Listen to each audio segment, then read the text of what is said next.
muito conhecido, muito utilizado, inclusive em casamento. Diz assim então a palavra do Senhor: por isso, deixa o homem, pai e mãe, e se une à sua mulher, tornando-se os dois uma só carne. Amém. Que Deus abençoe a sua palavra, que nesta noite possamos ser edificados por ela, em nome de Jesus. O tema que nós vamos estar trabalhando nesta noite foi um tema que nós trabalhamos na nossa comunidade, em alguns encontros, sobre princípios de restauração na família. A necessidade que venciamos neste tempo, sobre restauração de pontos que foi sido largado de lado, como o pastor Antônio Júnior falou no início aqui, infelizmente hoje tem se tentado ao longo prazo desconstruir o conceito de família. E nós vivemos isso em vários setores, a gente pode ver isso na mídia, perto da nossa casa a gente vê isso, então qualquer lugar que a gente está, ambiente que a gente estiver, a gente vai perceber uma tentativa de desconstruir a ideia, a forma de família, como nós conhecemos, como base da sociedade e principalmente base do reino de Deus.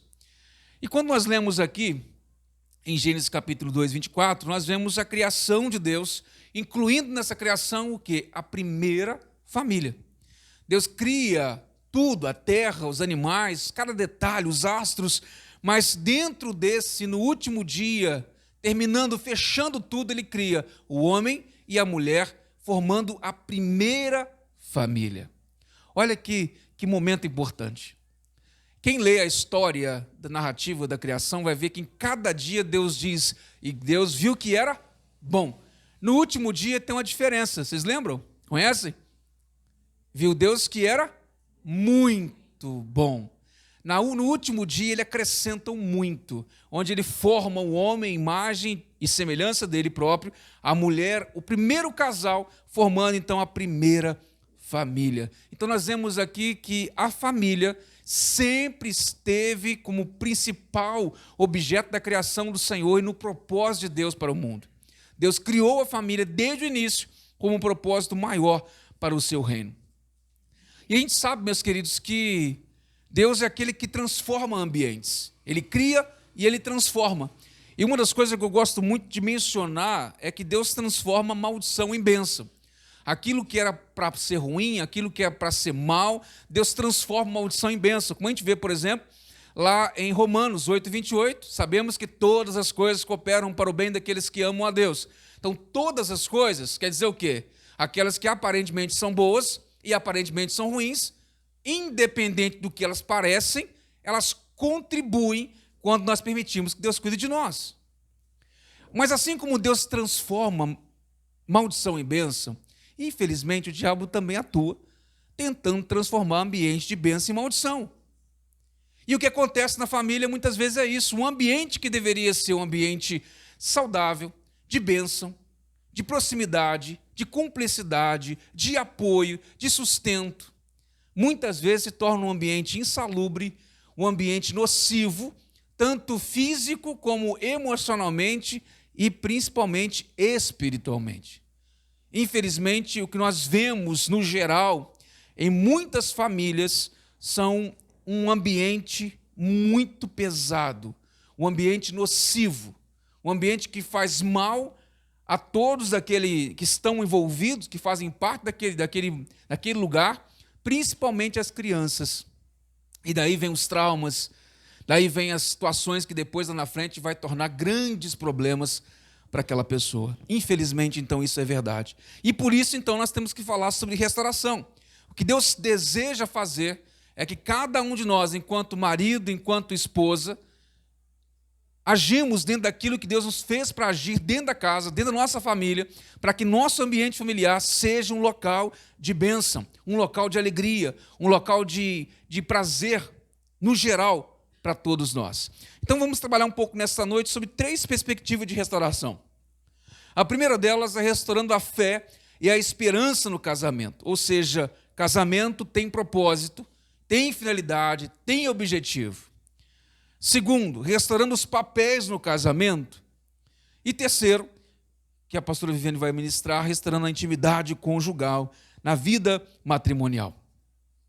O texto que lemos aqui, ele diz que o homem deixa pai e mãe e se unirá à sua mulher, tornando os dois uma só carne. É interessante que matematicamente isso não bate não, né?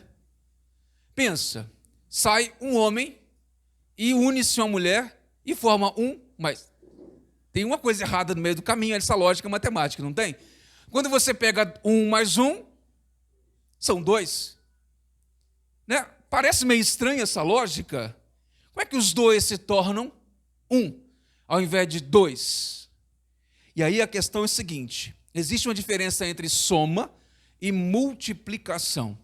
Soma se aproxima, multiplicação se mistura. E aí que está a grande diferença. Quando os dois se tornam um, não é um mais um, é um vezes um. E a gente sabe muito bem, quando a gente faz essa matemática de 1 vezes 1, qual o resultado? 1. E essa diferença a gente pode, por exemplo, dar o exemplo de quando você pega dois instrumentos, dois lápis, colocar um do lado do outro e soma, o que vai dar? 2 lápis. Agora, se vocês conhecem aí, creio que conhecem, tem uma cola que a gente utiliza bastante, chamada Durepox. Quem conhece Durepox aí? Durepox, né? Dela dentro a gente compra uma caixinha, dentro dela vem uma parte branca e uma parte cinza. A parte branca sozinha não presta. A parte cinza sozinha não presta. Quando você pega as duas partes e une as duas, você faz um concretozinho, uma cola, que ela seca em mais ou menos 2, 4 horas, depende de cada tipo, né?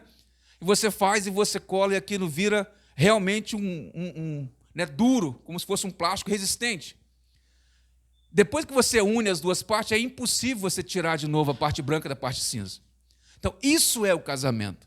Não é um mais, é 1 vezes 1, transformando-se os dois numa unidade, num lugar, com um propósito, com uma direção, com um foco. E é interessante que a ideia da multiplicação, ela está explícita desde o primeiro, da formação do homem e da mulher. Em Gênesis 1, 28, Deus, após criar o homem e a mulher, o que ele diz para eles? Sede fecundos, multiplicai-vos. A multiplicação aqui está atrelada à questão dos filhos? Sim, é a quantidade de filhos que gerará a parte deles. Mas a multiplicação está incluída. Depois, quando Deus, por causa do pecado humano, destruiu a raça humana e ficou Noé com a sua família, e logo depois de sair da arca, lá em Gênesis 9, 7, de novo ele diz, olha, sede fecundo, multiplicai-vos. De novo a ideia da multiplicação. Então, multiplicação, no sentido, ele é mais do que aumentar a família, mas tem a ideia da unidade, de estar junto, de um ser suporte do outro, para que todos possam avançar. E para isso acontecer, meus amados, nós precisamos trabalhar esse primeiro ponto. Precisamos entender o papel do casamento, restaurar a fé e a esperança no casamento. O casamento, Deus fez o casamento, criou o homem e a mulher para viverem juntos, criou com objetivo. E quando falamos de restaurar a fé e a esperança no casamento, nós falamos primeiramente o que tipo de terreno nós temos edificado no nosso casamento. Qual é o tipo de terreno que nós temos edificado no nosso casamento? O Salmo 127, versículo 1 diz, se o Senhor não edificar a casa, em vão trabalham os que edificam.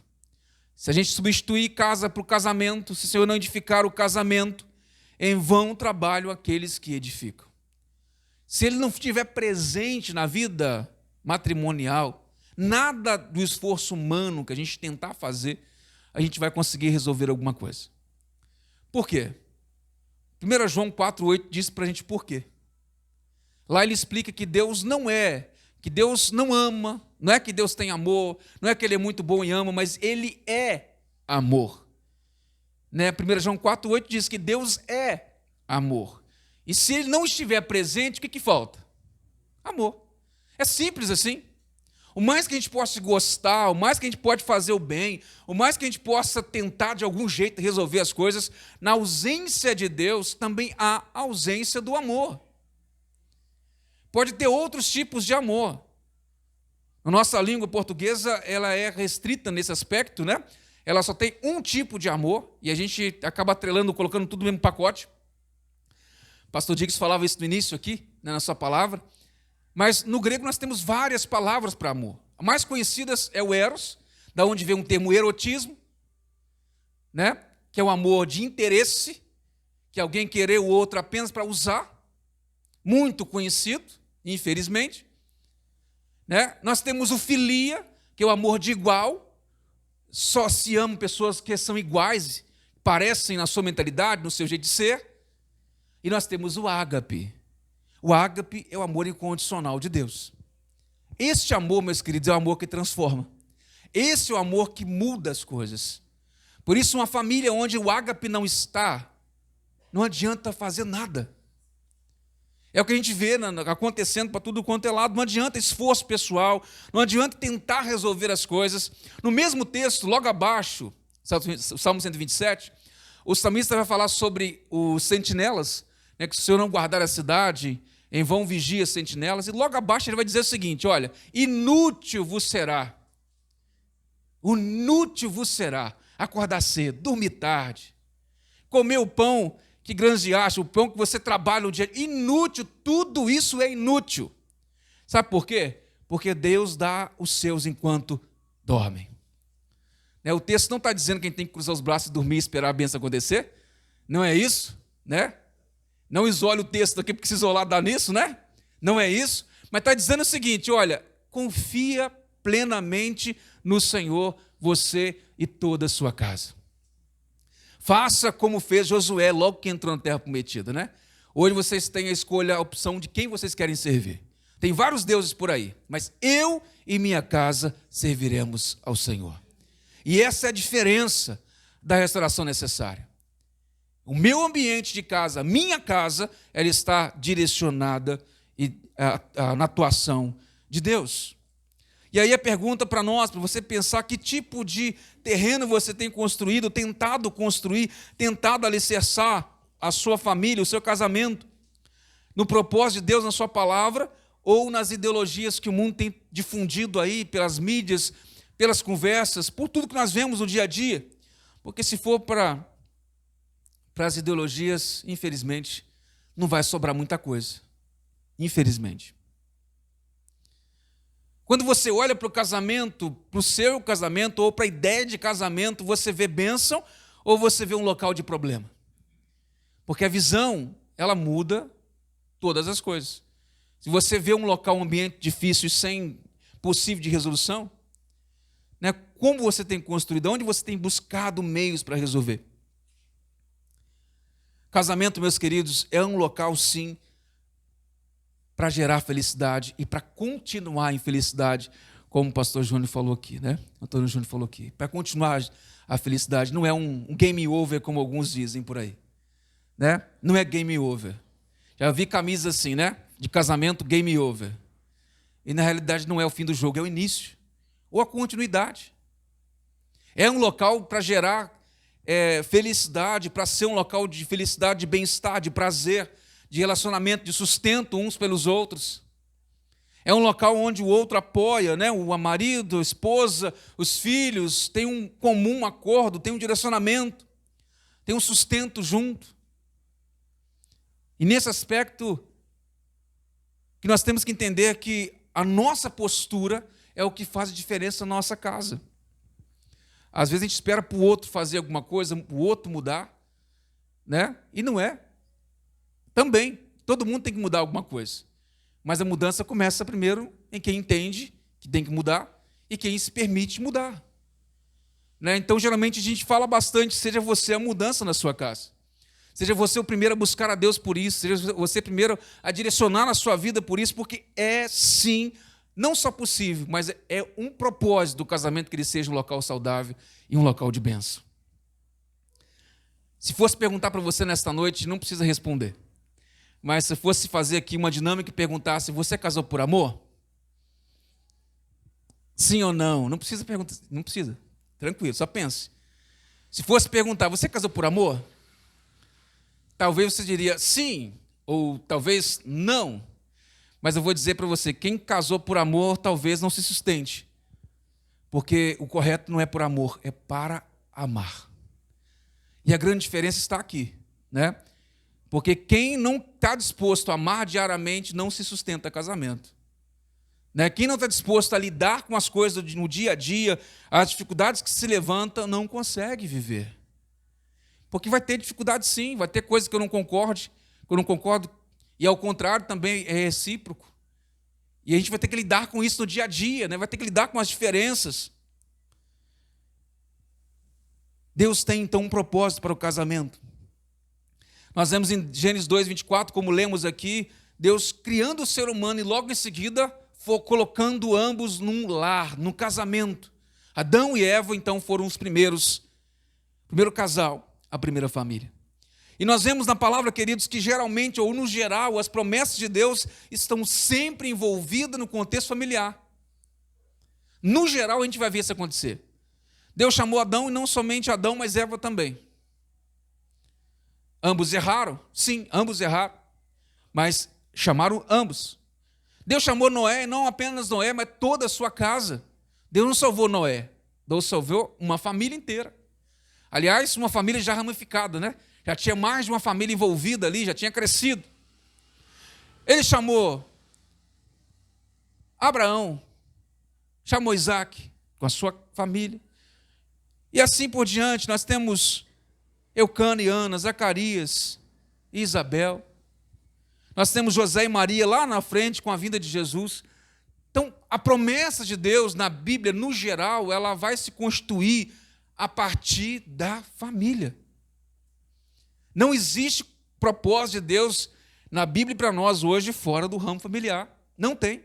É por isso que a gente tem que voltar à origem e falar sobre restauração familiar. Algumas dicas nesse primeiro ponto, para a gente caminhar para o segundo. E logo em seguida a gente vai por último, com a pastora Viviane. Primeira questão, primeira dica, ore pela sua família. Ore bastante pela sua família, porém, um detalhe importante, não tenha medo da resposta de Deus. De repente você ora para a família achando que o problema está na sua esposa, mas Deus diz que está em você, ou vice-versa. Ore sem medo do que Deus vai falar. Pode ser que Ele fale uma coisa que você não goste. Pode ser que Ele te fale algo que você não gostaria de ouvir. Mas aí esteja sincero e o coração aberto a mudar aquilo que é necessário. Ore pela sua esposa, pelo seu marido, primeiramente colocando diante de Deus com parte de agradecimento aquilo que você olha com um ponto positivo, né? Com um ponto abençoador, como algo que você tem tranquilidade. No início, quando a irmã falou fazia aqui a dinâmica, alguns pontos, né? Achei interessante, bacana, algumas questões bem confrontativas. Eu acho que é importante a gente pensar nisso num tom bem confrontativo mesmo. E uma das coisas de todas que eu posso colocar em relação à minha esposa, uma das coisas é a questão do controle financeiro. Não tem nenhuma preocupação com isso. Tem vários que eu posso colocar aqui, né? Mas não tem preocupação com isso, né? Tem mulher que não se aguenta, passa na frente da lojinha, vai para casa com 1, 2, 3, 4 sapatos, 5 sapatos, não sabe quantos sapatos tem, né? Parece que é uma centopeia, né? É. Então, é uma das qualidades, das muitas, né? Então, agradeça a Deus por isso, né? Pela qualidade que você percebe. E quando você vê alguma coisa que você entende que é algo que você não concorda, ou que você acha que não é correto, talvez nem seja errado, mas é o que você percebe, coloca diante do Senhor também e pede transformação. Porque se for algo que realmente está errado, Deus vai direcionar para que mude, para que seja bênção. Eu não vou compartilhar isso, mas aconteceu comigo, já orei, né? Eu creio que também lá ao contrário já aconteceu também. E deve ter acontecido. Né? Vamos contar detalhe, não, mas deve ter acontecido. Né? Deus vai fazendo, Deus vai respondendo a nossa oração. Né? Quando a gente é sincero na nossa oração, um dos pontos mais importantes da oração é ser sincero. Não adianta palavra bonita, não adianta coisa bonita, não adianta o jeito que a gente ora. Né? Não é isso que Deus importa com a gente. Importa se o coração está aberto ou não. Né? Se a gente é sincero, Deus vai ouvir e vai responder. Né? Vai acontecer. Uma questão importante, principalmente para os homens, né? A gente tem dificuldade, sim, de elogiar, de falar coisas bacanas. A gente tem dificuldade disso. No geral, os homens são cascadores, são difíceis, né? Parece que arranca pedaço da gente, não é isso? falar uma coisa boa, não é isso? Não, fala a verdade. Mas a gente tem que elogiar, não minta para agradar, não é mentir para agradar, não é falar uma coisa que não é realidade, só para poder ficar boa, não é isso. Mas perceba as coisas mínimas positivas, né? Lute contra isso internamente, que talvez dificulte a gente elogiar, né? E o mesmo serve para as mulheres, embora as mulheres não tenham tanto, talvez não tenha tanto esse problema, mas também serve. Outra coisa, não se preocupe em ter razão. Muitas vezes a gente está muito mais focado em ter muita razão e perde de foco o mais importante do que ter união e estar os dois juntos. Razão não leva a lugar nenhum, né?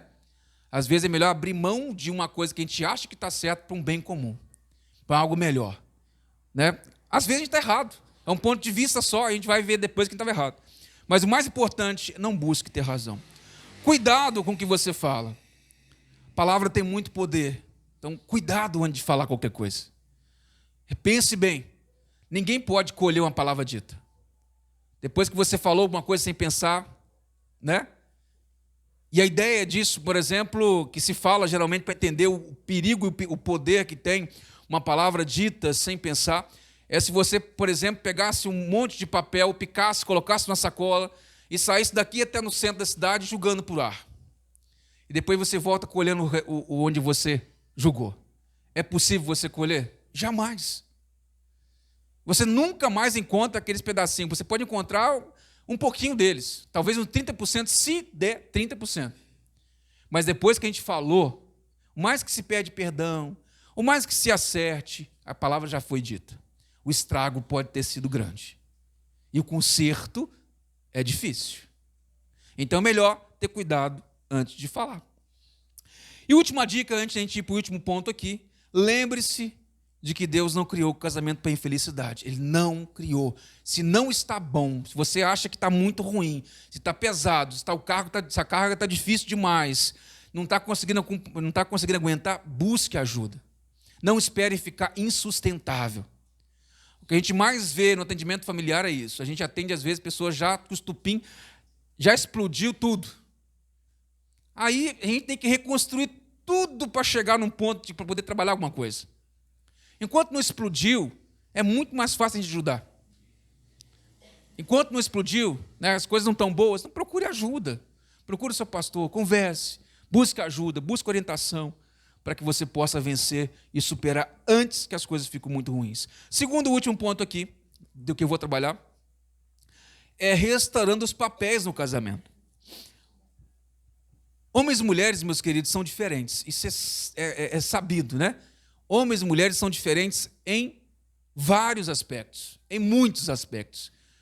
Mas é exatamente por isso que a gente se completa. Se fôssemos iguais, não daria, né? A gente é diferente, o diferente é o que faz com que a gente se complete. E eu acho muito interessante uma definição que os autores Juan Varela Álvares e Marmolina trabalham no livro Segredo para um Casamento Saudável. Ele trabalha que o homem é estilo computador, falando de linguagem de computador, placa-mãe compartimentada. O que seria isso? A gente organiza a vida, as coisas, o pensamento em caixinhas, né? A gente vai numa caixinha, trabalha com ela, fecha a caixinha, guarda, abre outra caixinha, e umas coisas são independentes. A gente fechou a caixinha e acabou. A mulher é globalizada. Né? Não tem caixinha de nada. Aí a mesma coisa liga na outra, lá na frente. Junta tudo. A gente fechou um assunto, acabou. A mulher não. Né? A mulher continua, mantém aquele assunto. E a gente vai vendo com a diferença de um para o outro. Um exemplo que eu até compartilhei lá na sede, né? Que é a questão do alimento. Imagine, por exemplo, um homem cozinhando. O homem tira o dia para cozinhar. Aí ele vai lá, compra aquele filézão bonitão e faz o filé para a mulher, chega em casa e encontra, olha que beleza, olha mulheres, que bacana, né? Chegar em casa e ver aquele filé lá bonito, ainda mais o preço que está aí, que dá mais alegria ainda. Né? Aquele filé lindo lá, aí a mulher chega e pergunta para o homem, na hora de comer, ela come a primeira garfada e pergunta, onde você comprou isso? Onde você comprou o filé? Onde você comprou? E o homem rapidamente fala, no mercado da esquina. E continua comendo como se nada estivesse acontecendo, está de boa. Né? Está resolvido. Ela perguntou e ele respondeu praticamente. Por quê? É caixinha, né? Tirou a caixinha do problema, resolveu, fechou, acabou. Agora tente imaginar isso ao contrário. Pensa nisso na mulher, né? Que ralou o dia inteiro. Aí chegou à tarde, na hora do jantar, cansado de lidar com os filhos. Está lá fazendo um bife, o marido chega e pergunta na hora da refeição, você comprou onde?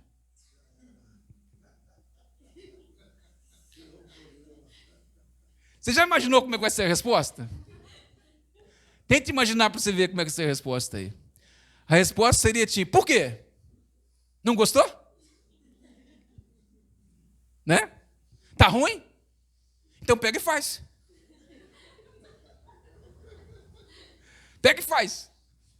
Ou então, vai lá sua mãe para fazer para você. Isso tem também, tá? Lá em casa não, tá, gente? Né? Aí come no dia seguinte, gente. O homem acha que acabou o negócio. Para o homem estar resolvido. Aí na hora que senta na mesa para almoçar, ela fala, e o bife de ontem? Gente, mulher tem uns negócios que do nada puxa um assunto que a gente não sabe de onde vem. A gente está na mesa rapidinho, começa com uma conversa pela metade, ou do fim para o começo, e a gente fica perdido. Fala, peraí, você está falando de quem, aonde, por quê, o que aconteceu? Me tenta explicar, que me situa geograficamente, porque eu estou fora do... Eu estou em outro Google Maps aqui. Eu estou navegando em outro lugar. Isso aí acontece bastante. Né? A conversa começa do nada assim, e eu tenho que me adaptar onde está a conversa. Minha caixinha está tudo fechado. Estou tentando encontrar uma faixinha. Não, tentando encontrar uma caixinha lá que, quando acontece de abrir duas juntos, meu Deus. Né? Trava o Windows na hora. Trava tudo. Porque a mulher consegue fazer várias coisas ao mesmo tempo, por causa da sua placa compartimentada. Né? Ao mesmo tempo, consegue fazer comida, cuidar de filho, dar lição para os meninos da escola, limpar a casa, atender o telefone. Agora o homem tem que ser um por cada vez, né? Agora o telefone, então fica quieto todo mundo aí. Tocou com campainha, todo mundo quieto que vou atender. Então é uma coisa por vez. Se abrir mais de uma caixinha, o negócio fica complicado. Né? Trava tudo. Então, a diferença. Uma outra diferença importante é a questão da visão. A visão do homem é, sim, mais limitada cientificamente do que a mulher. Não é limitada no sentido de longo ou de pouco alcance, mas no tipo de coisa que se vê, em como se percebe. A nossa visão, ela é uma visão também como o nosso contexto compartimentado. Ela é mais limitada, não é tão globalizada como a da mulher. A mulher vê mais ao redor, né? Mais periférico. E, ao mesmo tempo, elas têm mais bastonetes e mais receptores na visão do que nós. Então, a mulher vê mais do que a gente. Né? É igual aquela coisa assim, você vê uma cor, aí você olha, que cor é esse aqui? Azul. Não, isso não é azul. Né? Eu tenho um problema sério com azul e verde. Alguns tons de azul e verde, eu falo que é hora que é verde, eu falo que é hora que é azul. Né? Eu não sei se é comigo, se é com a cor, eu acho que alguma coisa está errada. Né? Mas a mulher olha o tom de azul, esse aqui é o azul marinho, esse aqui é o azul sei lá o quê, nem sei o tanto de azul que tem. Tem um monte de azul aí. Mas a mulher sabe definir o azul ou as cores, uma por uma, na sua tabela. E a gente não, é só as primárias, está ótimo. Pega as primárias, está ótimo. Né? Tá top. É igual a questão de geladeira, né? Vai encontrar alguma coisa de geladeira para você ver. Né? Ou dentro do armário. Né? A mulher pede o homem pegar uma coisa dentro do armário, dentro da geladeira, o que acontece? Ele vai lá umas 10 vezes e não acha nada. Está onde? Está aí. Né? Mas está o quê? Está atrás do refrigerante. Ele olha, não vê nada. E não acha nada, não encontra nada. E fica tentando, e vai tentando. Cadê? Está aí. Aí a mulher vem lá de dentro. Né? Dizem que a mãe fala para o filho, se eu encontrar, eu vou esfregar na sua cara. Eu vou lá e vou encontrar, vou esfregar na sua cara. Aí a mulher vem lá de dentro, nem olha direito. Né? Só bota a mão lá dentro e pega assim, está aqui. Aí você olha, que bruxaria é essa? Isso não é coisa de Deus, não, gente. Misericórdia. Porque a gente não consegue ver, a gente tem uma visão limitada. Então, o tipo de visão da mulher é diferente da nossa visão. E, na realidade, homem e mulher é diferente em todos os aspectos. O homem é mais racional. Isso não quer dizer que é mais inteligente. É mais racional porque age menos com a emoção. E a mulher, por contrapartida, age mais pela emoção. Né? A mulher é mais emotiva. O homem é menos emotivo. Né? Então, são aspectos que se completam. Então, o que falta em mim de emoção, vai ter na mulher, vai ter na esposa. O que falta, talvez, em razão, no sentido de tomar decisões rápidas, de pensar menos com a emoção, vai ter no homem. É por isso que ambos se completam são tão assim, né, perfeitos nessa história de questão de completar. E é importante esse aspecto, meus queridos, que ambos saibam o seu lugar, o seu papel. Porque Deus cria o homem e a mulher para exercer papéis distintos. Não é nenhuma diferença de importância exercer papéis diferentes. Não é que um é melhor do que o outro. Quando Deus coloca o homem como chefe no sentido de estar à frente, né? De ser líder, a palavra mais adequada é de liderar, de ser o sacerdote do lar, aquele que lidera, não é para ser melhor ou mais importante ou superior, ou para exercer uma autoridade para poder dominar, não é nada disso. Muito pelo contrário, se a gente for lá ver Efésios, ele está dizendo para o homem deve amar a sua esposa como Cristo amou a igreja.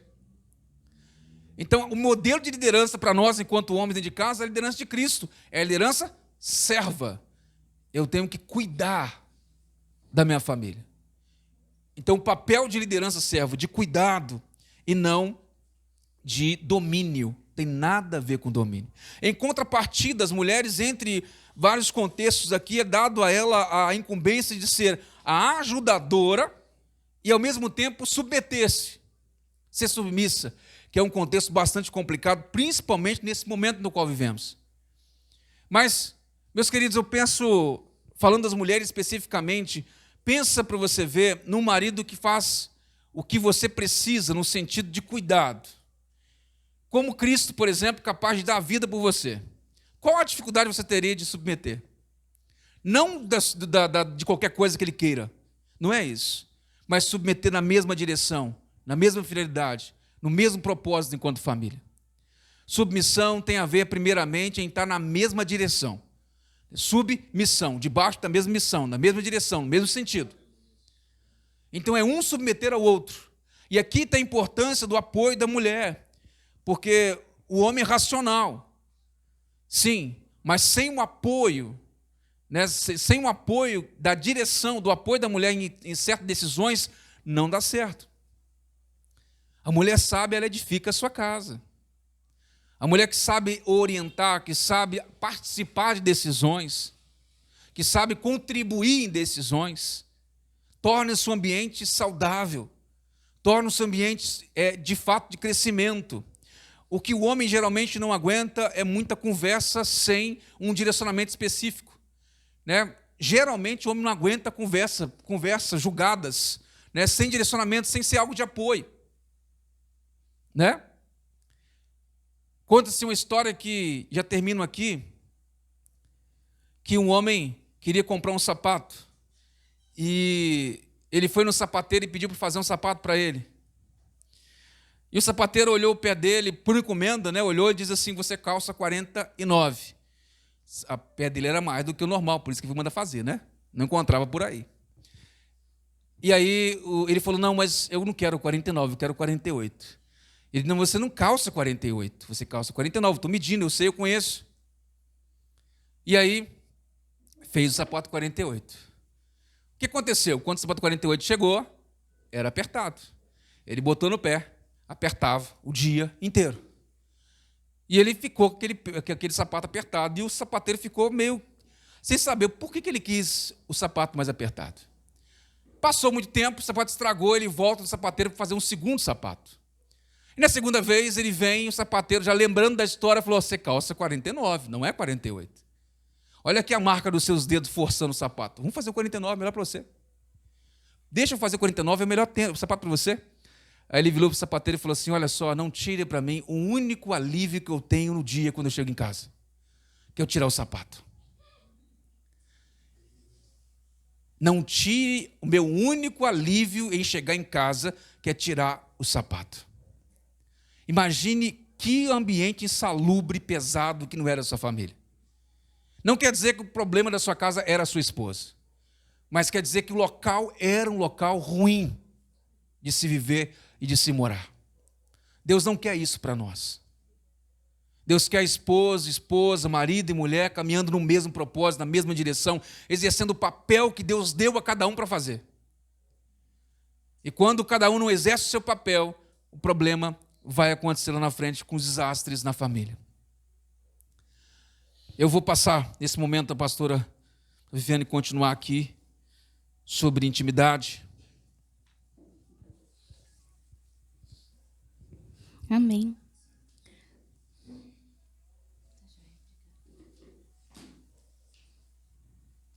Gente, agora a gente vai falar sobre intimidade, restaurando a intimidade.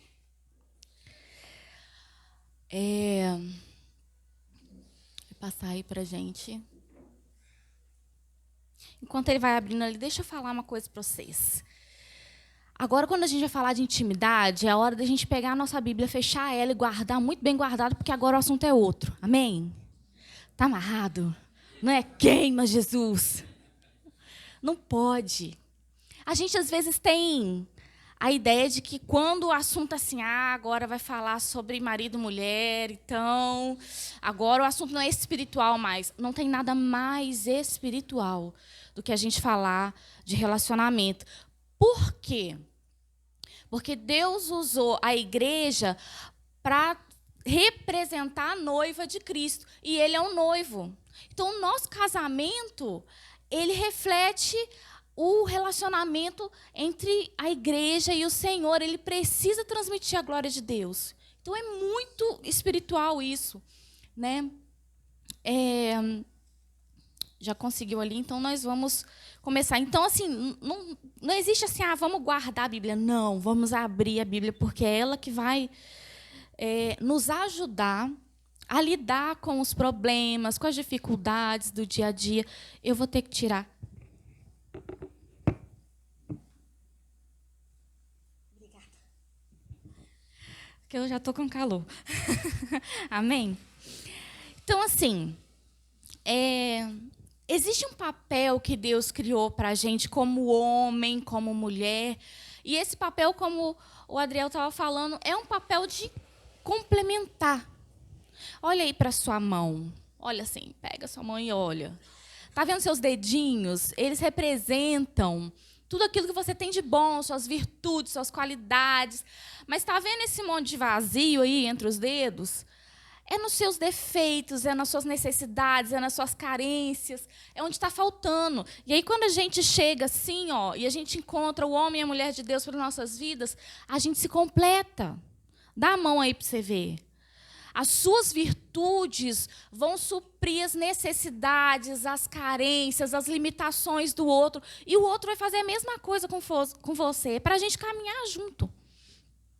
E aí, quando a gente fala de intimidade, o que seria intimidade?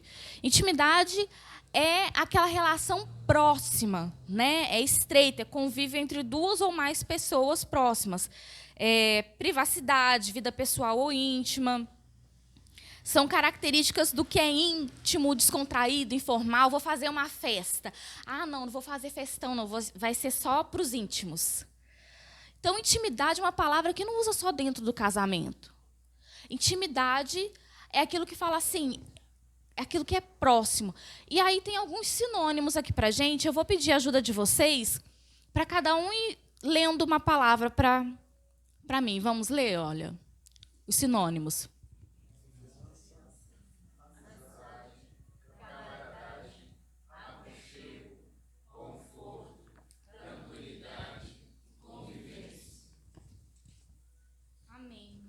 Mais uma. Aí, ó. Descontração, afinidade, familiaridade, pessoalidade, privacidade, sexo. Gente, olha quanta palavra. Vocês estão vendo que intimidade é aquela coisa assim que serve para todo mundo. Ah, é aquilo que eu tenho com a minha amiga. Eu chego, eu conto todos os meus segredos para ela, ela me conta os dela. Nós somos íntimas, nós somos próximas, nós somos confiantes. Pode ser de um filho, de pai, de mãe, de amigos, mas chega um momento ali que aí é só do casal. Mas quantas palavras foram? Só uma. Se trata de intimidade conjugal. A maior parte serve para outros relacionamentos. E isso é extremamente importante para a gente se reaproximar dentro do casamento dia após dia. Não que a gente esteja, né, distante, separado.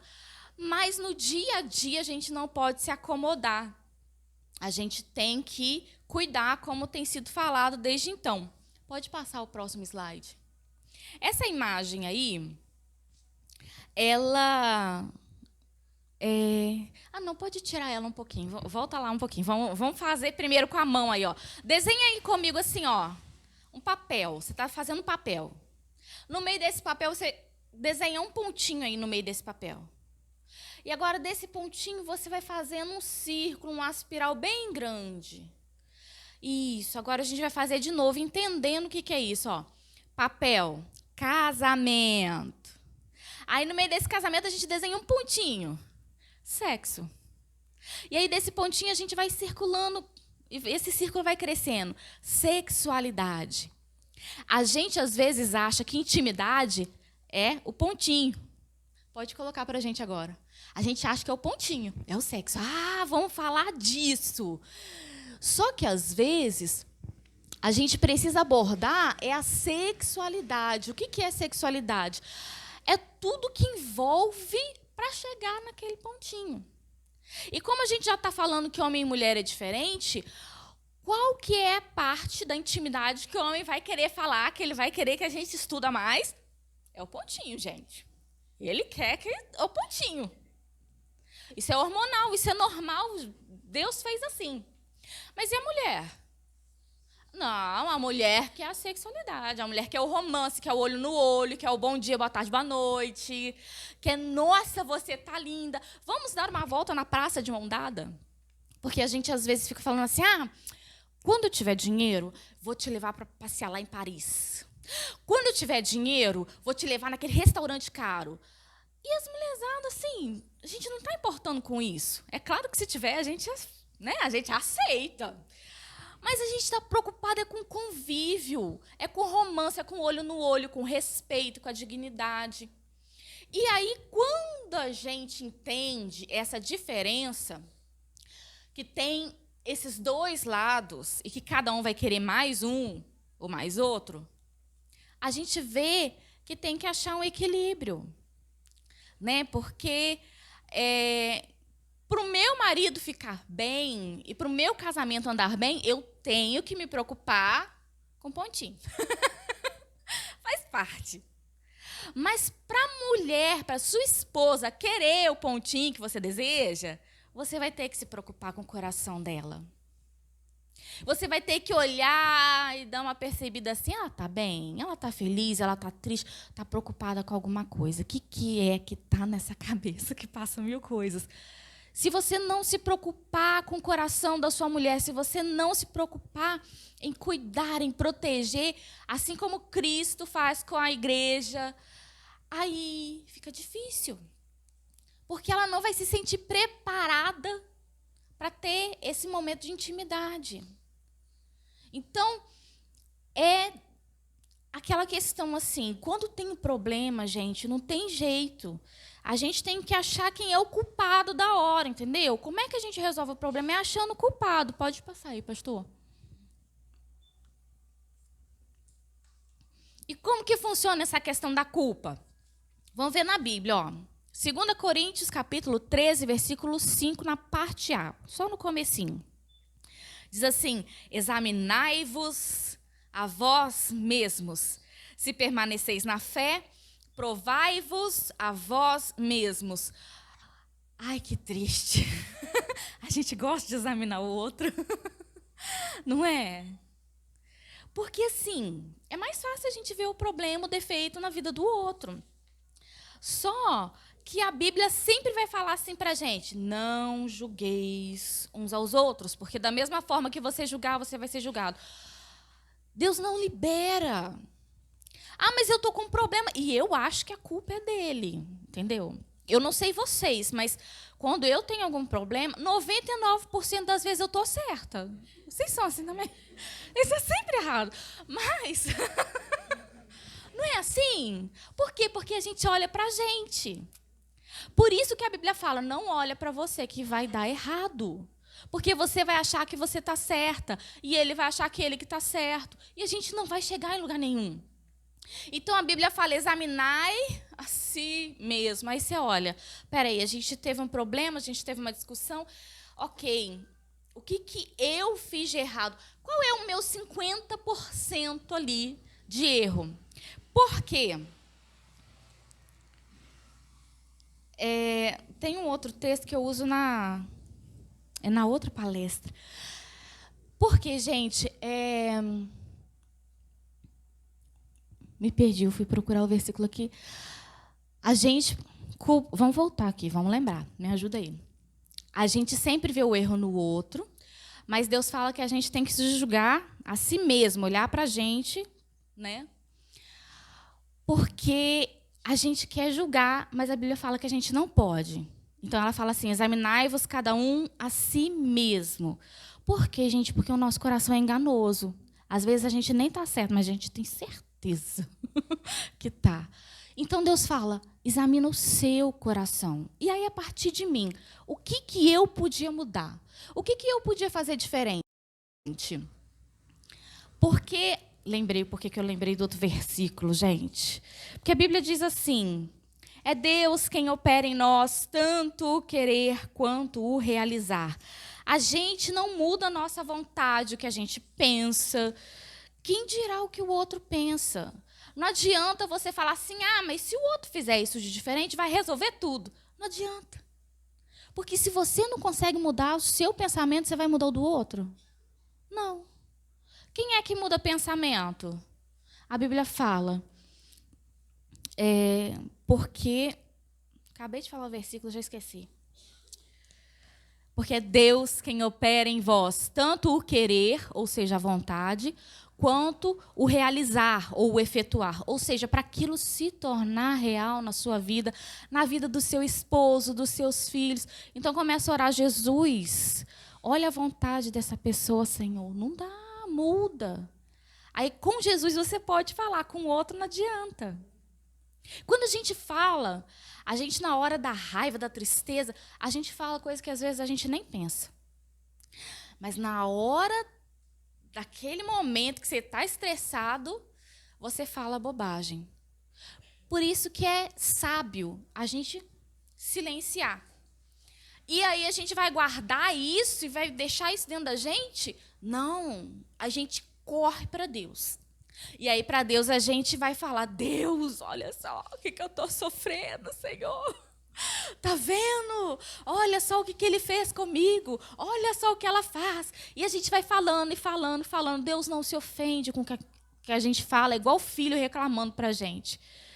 Deus entende. Aí, depois que você vai falando, o Espírito Santo vai ministrando no seu coração. Aí você vai vendo que não era bem assim, que você não está tão certo assim, que você pode mudar, que você pode melhorar. Aí ele quebrando seu coração, aí quando você vai ver, você que está indo lá: ai, desculpa, não era para eu ter falado aquilo, ou era para aquele momento. Porque antes de você resolver o problema, você foi colocar suas mágoas, sua dor diante de Deus. E aí, quando você vai resolver, você vai literalmente resolver e não criar outro problema, não criar uma mágoa no coração da pessoa, né? Então, a gente tem que examinar a si mesmo. E olha só: porque o Filho do Homem virá na glória de seu Pai, com seus anjos, então dará a cada um segundo... Como é que está escrito ali? Segundo... é as obras, gente, não é a circunstância, não? Porque se fosse nas circunstâncias, assim, na hora que eu estou certa, eu bem que podia brigar, né? Poxa vida. Então, não é segundo as circunstâncias, não é segundo o cônjuge que você tem. Então, não, porque como ele estava errado, então eu posso falar. Não, você vai ser julgado por aquilo que você faz, aquilo que você fala. Não é pelo que seu marido, que a sua esposa fez. Então, vigia. Porque você vai prestar conta para Deus de tudo que você faz, não do que fizeram com você, não do que está acontecendo ao redor. Então, as outras coisas que estão fora não justificam a gente se afastar daquilo que Deus nos orienta. Então, como que a gente faz para resolver os problemas, então? Pode passar o próximo. Texto de Filipenses, no capítulo 2, versículo 3 e 4, diz assim: nada façais por contenda ou por vanglória, mas por humildade, cada um considere o outro superior a si mesmo. Não atente cada um para o que é propriamente seu, mas cada qual também para o que é dos outros. Gente, é difícil ler a Bíblia. Porque a gente lê e Deus fala assim, então, não é bem por aí. A gente quer seguir segundo a nossa carne, segundo a nossa vontade, mas o Espírito de Deus conduz a gente para um outro lado. É fácil. Enquanto a Flor estava lendo aqui no começo a dinâmica, eu achei muito legal, porque faz pergunta para as mulheres, depois para os homens e depois para os dois. Então, assim, é muito fácil eu olhar e falar assim, isso você não fez, não. E, não, aquilo você fez, tá? Mas, aquilo não. É fácil. Agora, quando fala da minha parte, opa, peraí, eu também tenho que contribuir? Não tem justificativa de eu fazer errado? Né, que foi aquele outro texto, cada um será julgado segundo as suas próprias obras, não a obra do outro. Mas é porque me ofendeu, então eu tenho o direito de ofender também. Não, você não tem o direito, porque quem vai julgar é Deus. A gente não pode julgar. A gente tem que perdoar, estender a mão para ajudar, auxiliadora. Gente, essas palestras eram 3 palestras, e a gente juntou em uma para poder palestrar para vocês, né? Então, ele ia falando aqui, eu falei assim, aquele texto, aquele não sei o quê. Porque eram 3 palestras, eram grandonas, então a gente encurtou, aí fica vindo várias coisas na mente. Mas, então, essa auxiliadora idônea, esse termo, no original, quer dizer aquele que é face a face. É alguém que é igual, é semelhante. Não é alguém inferior, até porque não foi tirado da sola do pé, foi tirado da costela, da lateral. Então, Deus criou para o homem alguém que fosse semelhante a ele, que pudesse caminhar junto. Então, é nesse sentido que a gente caminha. É para se completar, é para compartilhar. Quer ver outro versículo também? Esse aqui é difícil, né? Considere o outro como superior a si mesmo. Oi? O meu marido superior? Então não é ele que tem que ceder, sou eu? A minha esposa superior? Então eu que tenho que ceder? É eu que tenho que perdoar primeiro, dar o braço a torcer? Que tem isso, né? Às vezes a pessoa fica falando, não, peraí. Foi ele que errou, ele que tem que pedir desculpa. Ou então, assim, não, ela que errou dessa vez, ela que tem que vir. Senão, eu não falo com ela. Está errado. Coloque o outro como superior a si mesmo. Coloque seu cônjuge como superior a si mesmo. A Bíblia confronta, né? Mas olha só. Outro versículo também que, às vezes, a gente não para pensar, mas é aquele assim, ama teu próximo como a ti mesmo. Aí, se a gente lembra da parábola do bom samaritano, isso mesmo. Quem que foi o próximo daquele samaritano? Quer dizer, do moço que foi machucado? O samaritano, que era inimigo do povo. E aí Jesus fala assim, olha, próximo é quem está perto de você precisando. E aí, quem é que está mais perto de você todo santo dia? É teu próximo. É a tua próxima. É essa pessoa que você tem que amar como a você mesmo. É colocar as necessidades dessa pessoa antes da sua. Isso é evangelho, isso é reino de Deus. Eu não vou demorar, tá, gente? Pode ficar tranquilo que a gente já vai caminhando para o final. E aí, gente?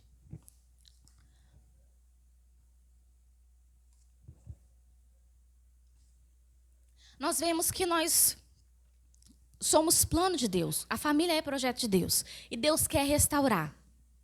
É sonho, é plano, projeto do Senhor restaurar. E a gente vê que a gente tem papéis diferentes que se complementam. Deus fez a mulher para ser a auxiliadora idônea, aquela que é como face a face, né, para poder caminhar junto, do lado, um ajudando o outro. E aí o pastor comentou algumas diferenças nossas, né, que a gente tem. E na intimidade a gente viu que às vezes o homem vai se preocupar mais com o pontinho e as mulheres mais, né, com o aspiral. E então, no seu coração, marido, você precisa saber que você precisa cuidar do coração da sua esposa. E você, esposa, precisa saber que você precisa cuidar do relacionamento mais íntimo com o seu marido. E isso é tão importante, gente, que o apóstolo Paulo, ele vai falar assim que não pode privar. E às vezes, quando a gente está chateado, nós mulheres que somos mais emocionais, né, que a gente se preocupa com todo, às vezes a gente fica triste, fazendo, eu também, vai ver, eu vou dormir de calça comprida essa noite. É costume de algumas mulheres fazerem uma greve de vez em quando está aborrecida. Só que o que a palavra de Deus diz? O apóstolo Paulo orienta que não pode se privar um do outro. A salvo quando os dois combinam, não, nós vamos nos consagrar nesse período, então, por esse período, os dois têm que consentir. Não adianta a mulher chegar lá e falar, não, é porque eu estou fazendo um jejum de consagração. Então, não, o seu marido tem que deixar. Tá? Os dois têm que consentir, para o homem também, tá, gente? A mulher tem que consentir. Os dois têm que estar de comum acordo e tem que ser por um espaço pequeno. Por quê? Porque senão vem as tentações. Se você não elogiar a sua mulher, não cuidar, não amar como Cristo amou a igreja, o diabo vai colocar alguém ali para começar a falar tudo que você não fala. Vocês já perceberam que, às vezes, algumas mulheres caem em adultério e é a esposa de um homem bonitão, abençoado, homem de Deus, e aí vai e adultera com um homem feio. Você olha assim, meu Deus, como? Mas é porque a mulher, ela é tentada no seu coração por aquilo que ela ouve. O que você tem falado para sua esposa? Vigia na terra dos viventes, irmão. Vigia, irmão. É linda, é abençoada, é consagrada. Oi? Os Ricardo, eles são treinados, né, na habilidade de falar. Então, vigia. E para as mulheres, aonde que o homem é tentado? É na aparência. Né, a Flor perguntou, você está se cuidando? É importante. E outra coisa, o homem gosta do pontinho. Se você ficar muito deixando ele no castigo, vai aparecer um monte de gente que vai falar assim, então, nossa, a sua esposa não te dá valor? Ai, se tivesse um homem Deus. Gente, vigia, mulherada. O Paulo não falou que não podia ficar de abstinência, não foi à toa, não. Tá? Então, vigia, precisa aproximar. Só que tem uma coisa importante, gente. Porque o que acontece no casamento?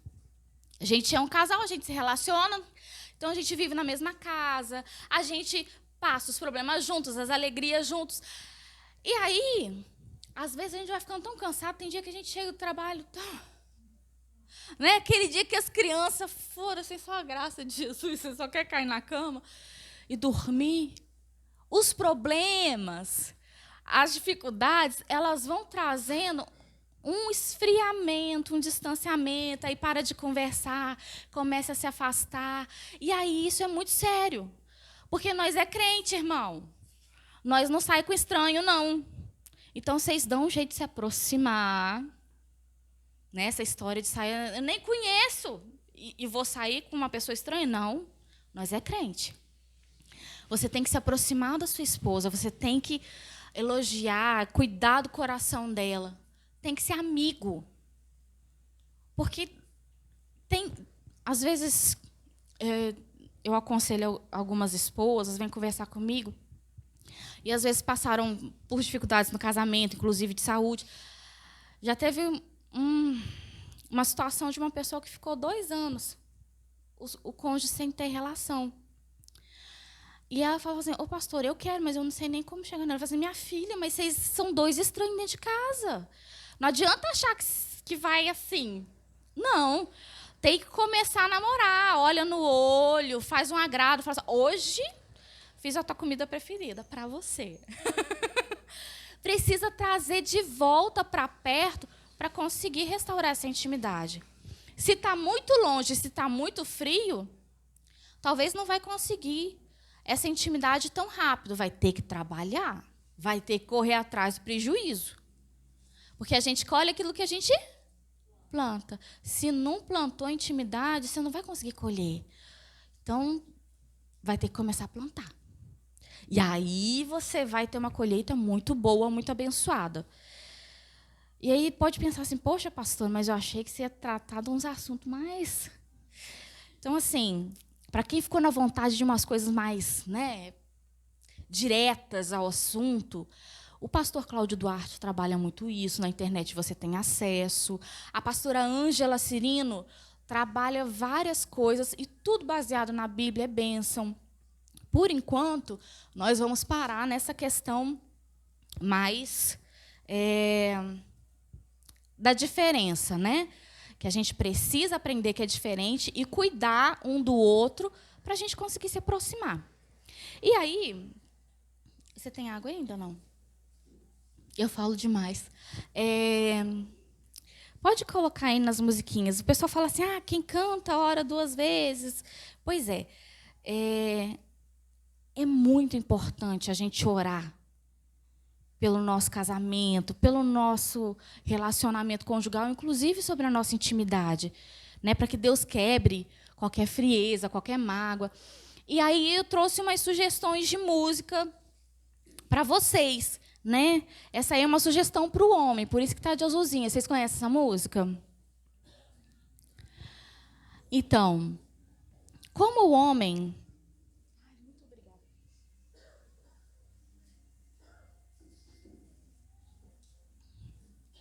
Como o homem, como o pastor falou, é um ser mais racional, mais prático. Então, assim, ele não é muito emocional, sentimental. Qualquer oração que ele tem que fazer, que música que ele pode lembrar, fazendo, Jesus, eu preciso orar nesse sentido, eu preciso meditar nessa questão. É aquela assim, para os homens. Abre os meus ouvidos, eu quero ouvir. Escuta a sua esposa, é importante. Abre os meus olhos, eu quero ver. Olha bastante, elogia ela. Abre o meu coração, quero sentir teu grande amor. Teu grande amor. Eu quero me apaixonar outra vez. Eu quero me desesperar, não precisa tanto. Outra vez, eu quero perder o sono outra vez, queimando de amor por ti. Mas essa a gente canta para Deus, tem que cantar para Deus mesmo, mas o seu casamento tem que ser o reflexo do casamento de Deus com a noiva, que é a igreja. Então é importante também. Oi? Porque Deus é amor, isso mesmo, pode passar o outro. E essa para as mulheres, gente. Por quê? Porque a mulher é muito sentimental. E aí, às vezes, fica fechada para aquilo que o marido mais... às vezes mais quer. Sabe o que eu lembrei? O pastor Cláudio Duarte. Ele não é brinquedo, não. Ele, numa pregação, ele falou uma coisa, o pessoal faz aqueles vídeos no Instagram, coloca o áudio assim e fica gravando a pessoa para ver a reação. Aí tá assim, o que a Bíblia diz que a mulher tem que ser? Ai, sábia. E o que a mulher sábia faz? Ela se preocupa de agradar o marido. Aí elas vão responder assim, e o que seu marido mais gosta? Aí ela já começa a rir. O que você faz com o seu marido que mais gosta? Pois é. E o que você menos faz com ele? Aí dá aquela risaiada, tal. Geralmente é o marido que coloca para a esposa. É importante, gente, é importante. Então, essa música, olha, lembra dela. Ó. Não deixe o meu amor se esfriar, acende o fogo em mim, nem minha visão morrer. Clamando estou, acende o fogo em mim, meu ser, meu coração. Você conhece que às vezes é duro ficar com mágoa e fica bravinha, acende o fogo outra vez. O melhor, ficou faltando aqui, ó. Ó, vem me corrigir com seu amor, acende o fogo em mim. Sabe o que é interessante nessa música, nesse exemplo? O sacerdote, ele era responsável por manter o fogo aceso no templo. Deus mandava o fogo, gente. Não precisava de ninguém fazer nada, né? A gente lembra de Elias tacando água lá no altar e Deus mandou o fogo do nada. Deus não precisa da nossa colaboração para mandar fogo. Mas ele ordenou para os sacerdotes, todo dia tinha que levar a lenha para o altar, para o fogo queimar. Então, é assim, para manter a comunhão com Deus, a gente tem que se esforçar, tem que pôr fogo, né, que é a oração. A gente vai para o quarto, fecha a porta e busca a Deus e ora e jejua e lê a palavra e o fogo cai. No casamento é assim também, gente. Precisa de fogo no casamento também. Entendeu? E aí, quem vai trazer essa lenha é você. E se você não está, Deus, não tem lenha para queimar, não. Vai buscar em oração. Senhor, eu não tenho vontade, mas eu sei que é importante, restaura na minha vida. Eu não quero que o meu casamento esfrie, eu não quero que o meu esposo seja tentado, restaura o meu coração. Se eu tenho uma ferida, um trauma, ai, gente, é difícil quando a gente corta a palestra, que fica um monte de coisa de fora. Mas olha só, muitas mulheres têm dificuldade de ter intimidade porque foram abusadas, porque sofreram algumas coisas, e aí é difícil. Mas que o Espírito Santo derrame sobre a vida de vocês uma unção de cura. E que vocês, homens, sejam um sacerdote real que Deus ordenou para ser dentro da sua casa, para que a sua mulher seja curada através da sua vida. Porque aí vai fluir. Então, assim, precisa ver o que está acontecendo. E Deus vai restaurar, Deus vai curar. A outra música é aquela assim... Porque é necessário, gente. Porque no dia a dia vai acontecer uma ou outra coisa que vai afastar a gente para que haja restauração. A gente vai ter que exercitar muito. Ó. Perdão, perdão, quero te pedir perdão. Perdoar, perdoar, quero aprender a perdoar. Amar, amar, sim, eu quero te amar. Ser amado, eu preciso ser amado. Você precisa ser amado, mas você precisa amar também. Você precisa receber o perdão, mas você precisa perdoar também. E só Deus que pode fazer isso no nosso coração. Eu vou passar aqui para o Adriel para ele fazer um fechamento para a gente, para ele fazer uma oração. Eu agradeço muito pela oportunidade de estar aqui com vocês. Amém. Creio que foi mais uma oportunidade de Deus falar aos nossos corações, né, enquanto maridos e esposas, que cada um possa exercer a sua função, o seu papel dentro da família. Tenho certeza que tudo será diferente. Amém. Gostaria nesse momento de orar, de colocar na mão do Senhor em oração, né, a você, a nós, a vida conjugal.